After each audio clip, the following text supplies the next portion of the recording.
eta gure proiektuko rola hiltzaileak izatea da.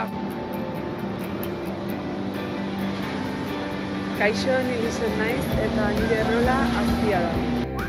Kaixo, Lion naiz eta nire rola Deka da.